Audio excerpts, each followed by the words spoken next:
The stars had always called to humanity. For 300 years they had answered that call. They built cities on Mars. They mined the asteroids. They created floating stations around Jupiter and Saturn. By the year 2347, 12 billion humans lived among the stars, and they believed they were alone in the universe. They were wrong. On a cold morning in January, every screen on every human world flickered. Television broadcasts stopped. Computer screens went dark. Phone displays turned black. Then a face appeared. It was not a human face. Ambassador stood 8 feet tall. His body was covered in dark blue armor that was actually his skin. His eyes were large and completely black, like pools of oil. 4 arms extended from his torso, each ending in clawed fingers. When he spoke, his voice was translated into perfect English, but there was no warmth in it. "People of Earth and its colonies," he said, "I am ambassador of the Galactic Hegemony. We are a coalition of 4,000 species. We control millions of star systems. We have watched your kind for some time now, and we have decided to make contact." Across human space, people stopped what they were doing. Workers paused at their machines. Children looked up from their games. Soldiers gripped their weapons. Everyone watched. "The hegemony offers you a choice," continued. "You will surrender your weapons. You will accept hegemony governance. You will serve the coalition as a Class 7 labor species. In return, you will have peace. You will have protection. You will have a place in our great family of worlds." The ambassador paused. His black eyes seemed to look directly at every human watching. "Or you will face correction. Every species in galactic history has chosen peace. We expect you will do the same. You have 30 standard days to accept our terms." The broadcast ended. The screens returned to normal, but nothing was normal anymore. In Geneva, the United Terran Council met within hours. Representatives from every human colony gathered in the Great Hall. Some attended in person. Others appeared as holograms, their images flickering slightly from the vast distances their signals traveled. President stood at the center of it all. She was 62 years old, with gray hair and sharp eyes that had seen much in her long career. She had led humanity through food crises, political upheavals, and a brief civil war on Mars. But nothing had prepared her for this. "We have confirmation," said General Cole, the head of the Terran Defense Force. He was a tall man with dark skin and a soldier's bearing. 200 warships are positioned just outside our solar system. Our probes show they are unlike anything we have ever built. Their technology is centuries ahead of ours. "Can we fight them?" asked someone from the crowd. Cole was quiet for a moment. "We can fight, but 200 ships is just their diplomatic escort. If they are telling the truth about controlling millions of systems, their full military strength would be beyond anything we can imagine." Fear spread through the room like a cold wind. Representatives whispered to each other. Some looked ready to surrender right then and there.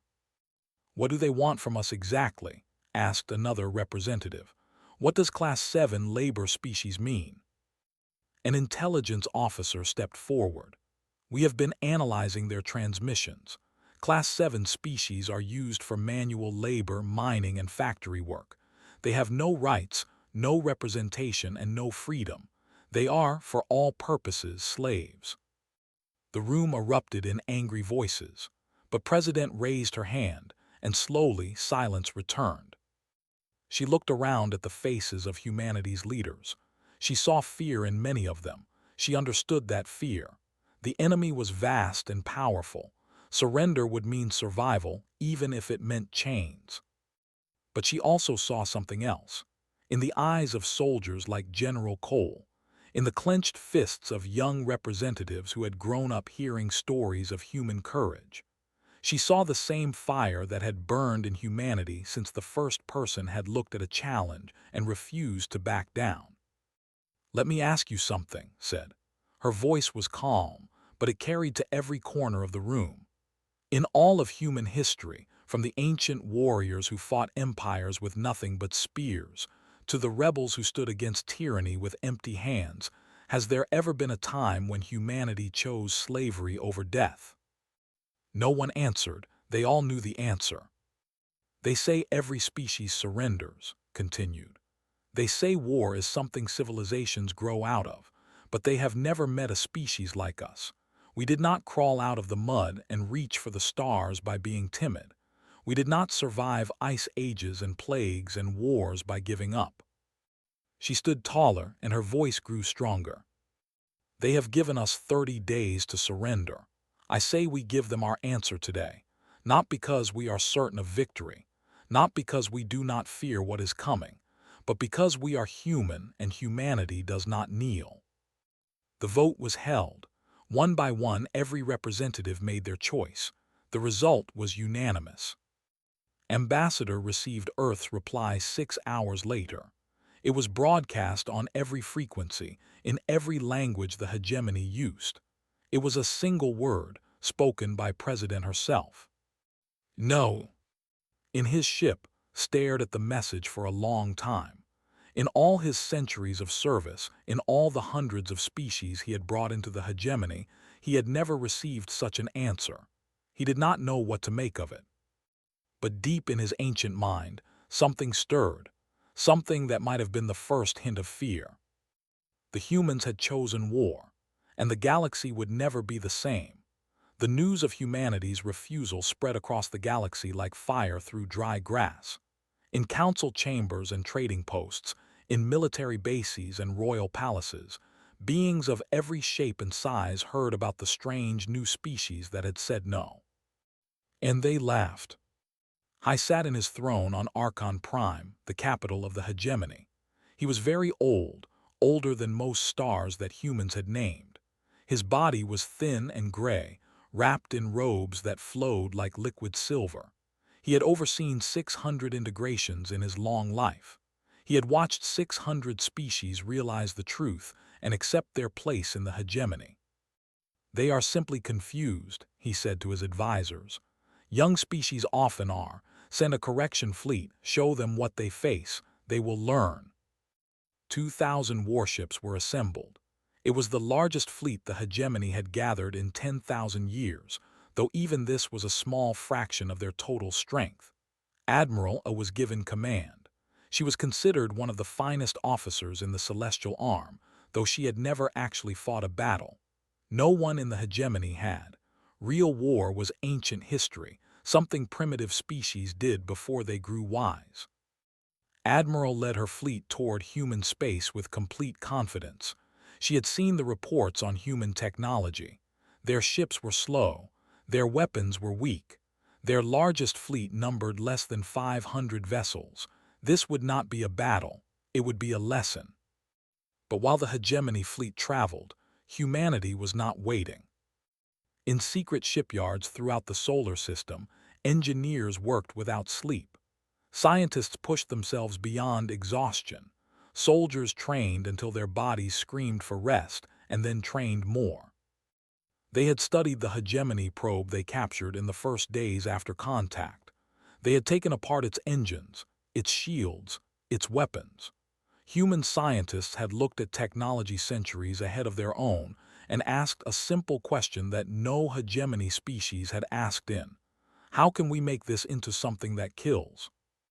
General Cole stood in the command center of the TDF Defiance, the flagship of the Terran fleet. Around him, officers monitored screens showing the approaching enemy. 2,000 ships against 400. The numbers were not good. But Cole was not afraid. He had studied military history his whole life. He knew the stories of small forces defeating larger ones through courage and cleverness. He knew what human soldiers could do when their backs were against the wall. All ships, this is General Cole, he said into the fleet-wide channel. The enemy thinks we are primitive. They think we will break and run. They think war is something they can win by showing up. Let's teach them what war really means. The Battle of the Belt began at 600 hours on a cold Tuesday morning. Admiral expected the humans to form defensive lines. She expected them to try to protect their inner planets. She expected, perhaps, a few brave but foolish attacks before they realized how hopeless their situation was. She did not expect them to charge directly at her fleet at maximum speed. Human ships moved in patterns the hegemony had never seen. They did not fly in neat formations. They scattered and regrouped, attacked from multiple angles at once, used asteroids and debris as cover and weapons. They moved like wolves hunting much larger prey. The first wave of human torpedoes struck the hegemony fleet before they could raise full shields. 12 ships exploded in the opening seconds. 12 more followed moments later. "Return fire," Admiral commanded. All ships returned fire. But the humans were already moving. They hit and ran, struck and vanished into the darkness of space.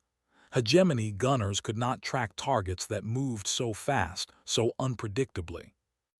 In the command center of a hegemony battleship, a tactical officer stared at his screens in disbelief.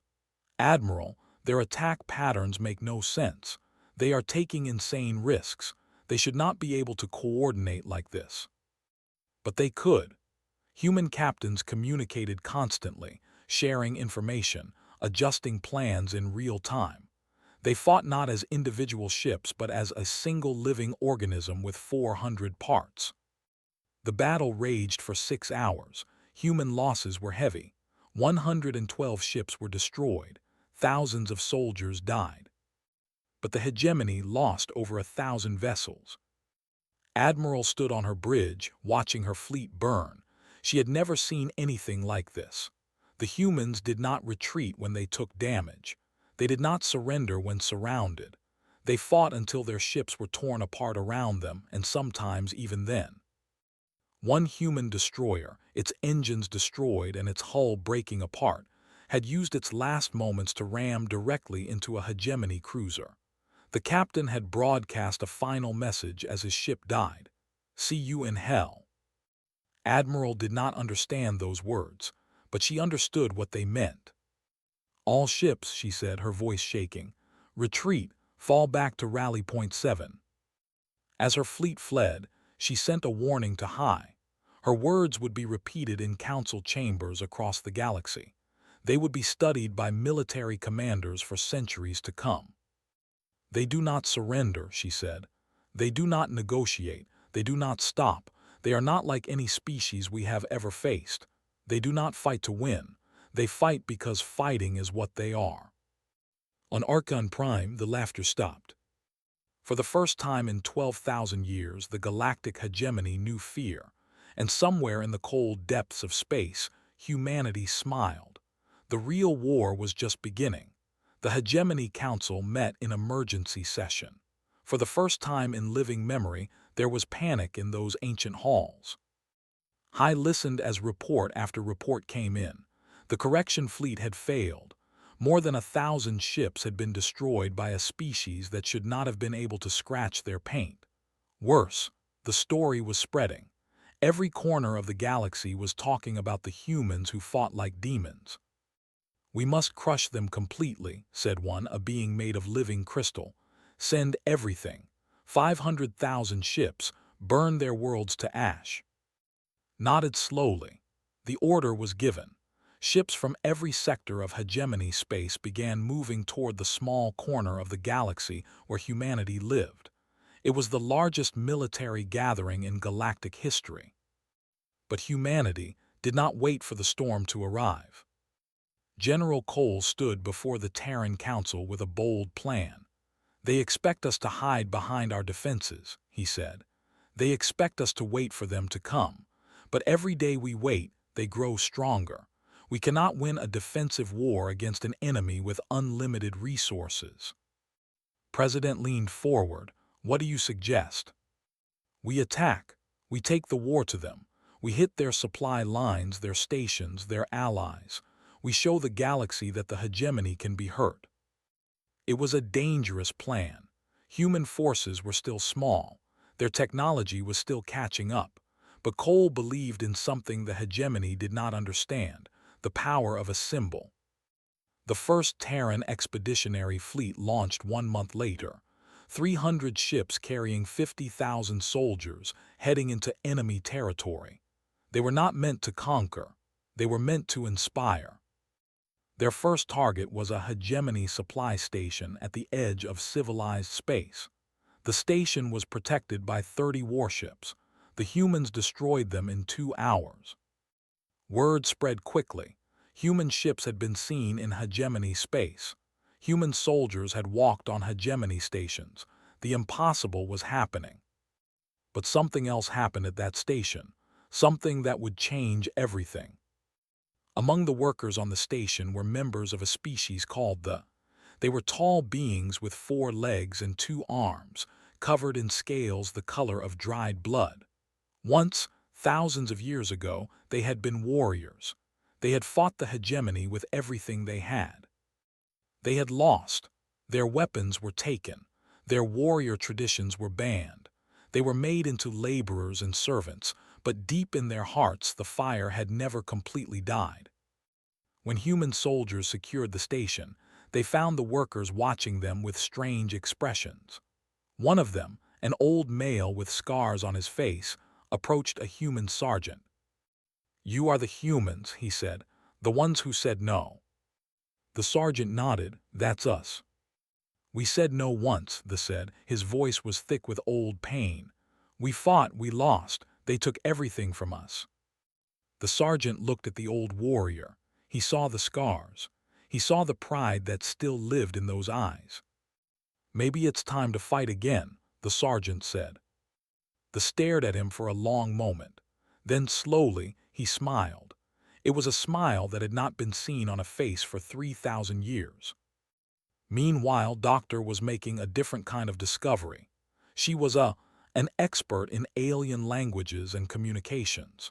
She had been working to crack the hegemony's network, and she had finally succeeded. What she found changed everything.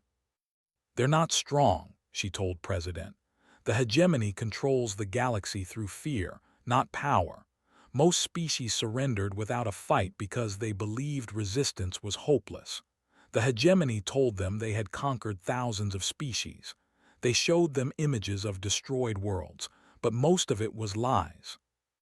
Felt something cold settle in her stomach. How much of it? Most of it. They have real military strength, yes, but nowhere near what they claim. And more importantly, most of the species under their control are not loyal. They are afraid. They stay because they think they have no choice. Understood immediately what this meant. The hegemony was not an empire built on strength. It was a prison built on despair. "We need to give them hope," she said. The next day, humanity began broadcasting a new message.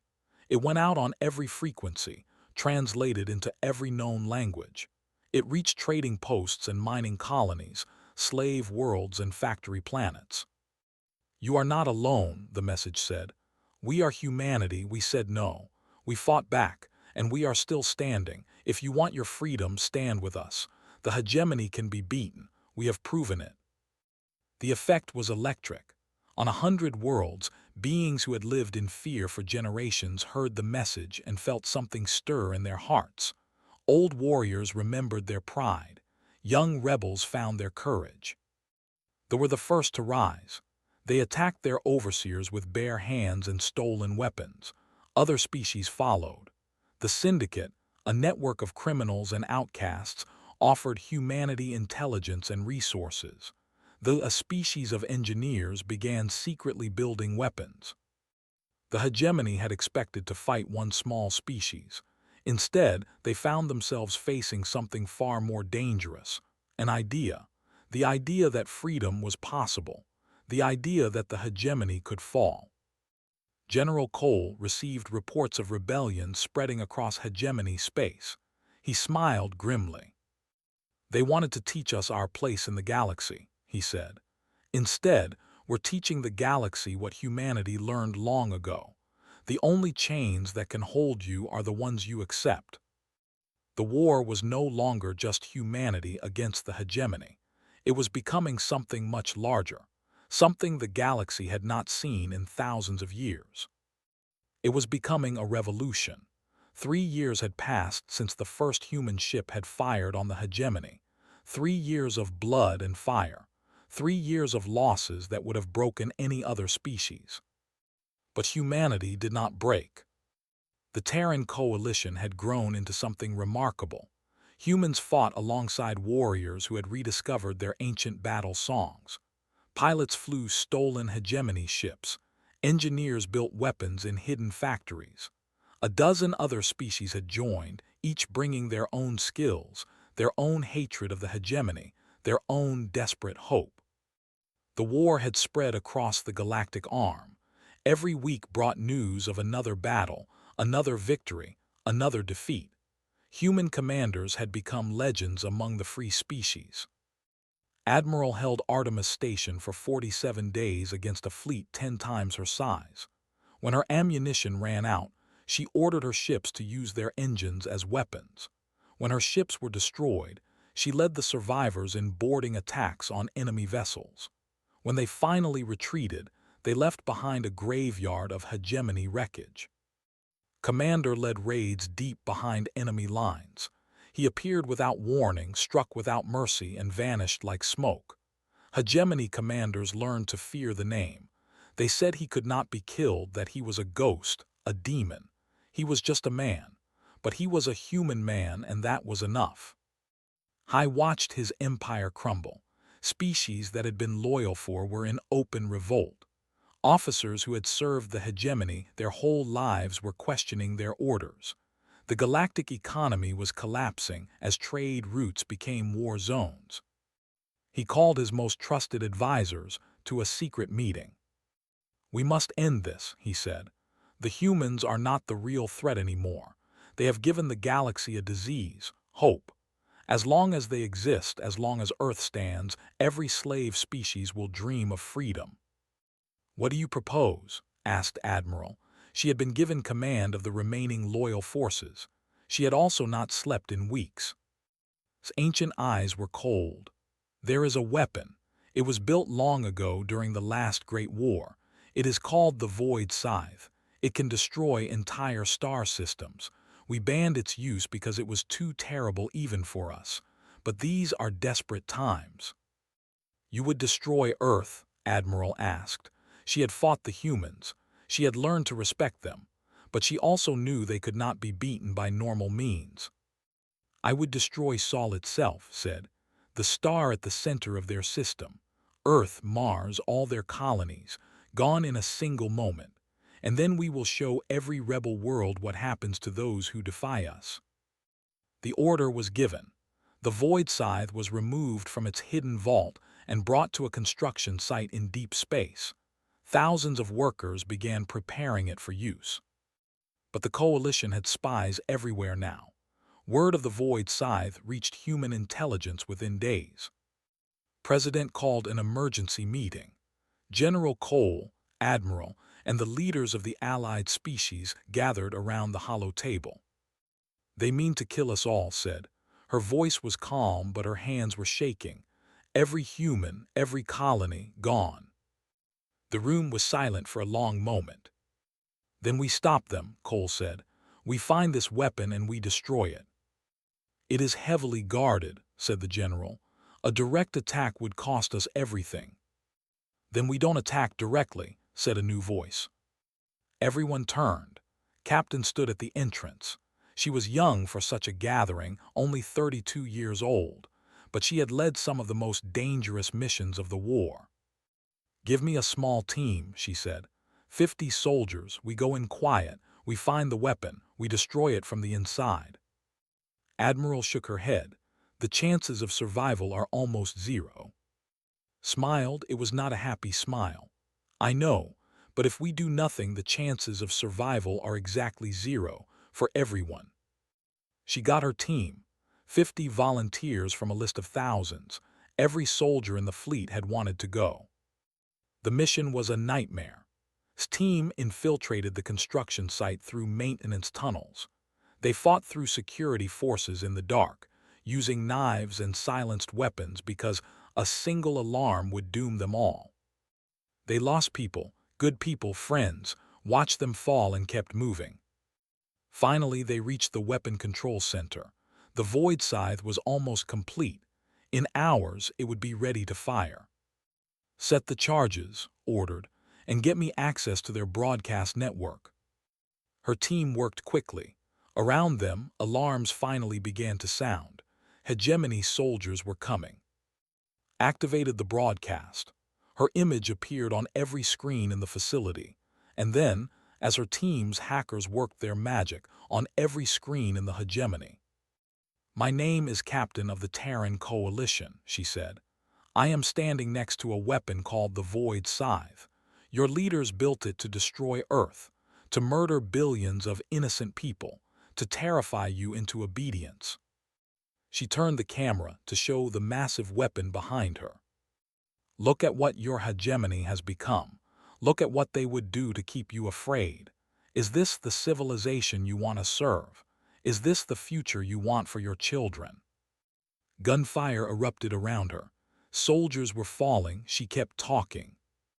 "We are going to destroy this weapon. Many of us will die here today, but we will die free. And our deaths will prove something the hegemony never wanted you to know: freedom is worth any price." She pressed the detonator. The void scythe exploded in a ball of light visible from 3 star systems away. Across the galaxy, beings of every species watched in shock. Some wept. Some cheered. On hegemony military ships, officers looked at each other and quietly decided they would not serve a council that would murder billions. Died in the explosion. So did 37 of her soldiers. Their names would be remembered forever. And the hegemony, already cracking, began to shatter completely. The final battle came 6 months after the destruction of the Void Scythe. High had retreated to Archon Prime, the ancient heart of the hegemony. Around that world, he had gathered every ship still loyal to him. 300,000 vessels formed a wall of steel between humanity and victory. But the coalition had gathered too. 50,000 ships from 100 species moved toward Archon Prime. Human battleships flew beside cruisers. Raiders formed the vanguard. Support vessels kept the fleet supplied. Species that had been slaves for thousands of years now flew their own ships, under their own flags, toward their own freedom. General Cole stood on the bridge of the TDF Victory. He was older now, his hair gray and his face lined with the weight of 3 years of war. He had lost friends, soldiers, and pieces of his soul in this fight, but he had not lost his determination. "All ships report status," he said. One by one, the fleet commanders responded. Humans. Others whose names humans could barely pronounce. All ready, all waiting. A communication came through from Archon Prime. High's ancient face appeared on the screen. "General Cole," he said, "this is madness. You are outnumbered 6-1. Your fleet will be destroyed. Your species will be wiped from existence." Cole smiled. It was a tired smile. "You said something like that 3 years ago. How did that work out?" "I am offering mercy," said. "Surrender now, and I will grant humanity honorable extinction. A quick death, better than what will happen if you force us to destroy you." Cole turned to his communications officer. "Get me President." A moment later, his face appeared next to his. She looked as tired as Cole felt. She had led humanity through the worst years of its history. She had made decisions that kept her awake at night, but she had never wavered. "Hi," she said. "You offer us extinction as if it were a gift. Let me offer you something instead. A chance to understand who you are dealing with." She stood taller, and her voice carried across the fleet, across the hegemony forces, across the galaxy. "We were born on a violent world, a world of storms and earthquakes, of predators and disease. We did not become strong because we were safe. We became strong because nothing could break us. We survived ice ages. We survived plagues. We survived wars against each other that killed millions." She paused, letting her words sink in. "And then we reached for the stars, not because it was easy, because it was hard, because we are a species that does not accept limits. You asked us to surrender everything we are, our freedom, our pride, our future, and we refused. His face twisted with anger. Pretty words, but words do not win battles. No, agreed. People win battles, people who believe in something worth fighting for. Look at our fleet, High, look at the species standing beside us. Species you enslaved, species you broke, species you told would never be free. They are free now. They are free because we showed them it was possible. She leaned forward. We will not surrender, not today, not ever, not because we are certain of victory, but because we would rather die free than live as slaves. That is who we are. That is what humanity means, and nothing you can do will change that. The communication ended. His fleet opened fire first. The sky around Archon Prime became a sea of light and death. The Battle of Archon Prime lasted 3 days. It was the largest space battle in galactic history. Ships were destroyed by the thousands. Debris fields stretched for millions of kilometers. Stars themselves seemed to dim in the face of such destruction. The coalition took terrible losses. Whole fleets were wiped out. Commanders died leading hopeless charges. Every species paid in blood for their freedom. But they did not break. On the 3rd day, General Cole led the final assault on Archon Prime itself. His flagship was destroyed in the first hour. He transferred to another ship and kept fighting. That ship was crippled. He transferred again. Human Marines stormed Archon Prime's orbital defenses. They fought through station after station, corridor after corridor. Warriors died holding corridors so human soldiers could advance. Hackers sacrificed themselves to keep communication lines open. Finally, Cole and a small team reached the High Council chambers.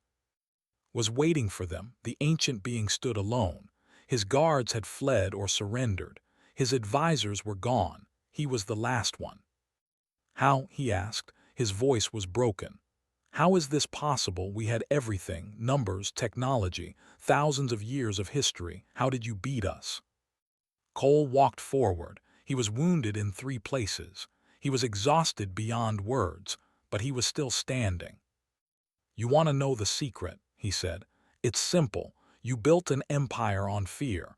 You made species believe they could not win, and for thousands of years it worked. He stopped directly in front of the High. But then you met us, and we do not believe in impossible. We do not accept that we cannot win. When we are cornered, we do not surrender. We fight harder. That is what you never understood. That is why you lost. Looked at the human before him, small, wounded, exhausted, and yet somehow still terrifying. What are you? He whispered. Cole's answer was quiet. We are humanity, and we are what happens when you try to break something that refuses to stay broken. The war ended that day. In the months that followed, the galactic hegemony was dissolved. In its place, the freed species created something new, the Galactic Confederacy, a union of equal peoples, a promise that no species would ever face the choice humanity had faced. Earth did not become a ruler. Humanity did not seek an empire. They became guardians instead, protectors of the weak, defenders of freedom. And across the galaxy, in songs and stories, in whispered legends and triumphant celebrations, the tale was told again and again. Once the galaxy demanded Earth's surrender. Humanity said no. And the galaxy shook.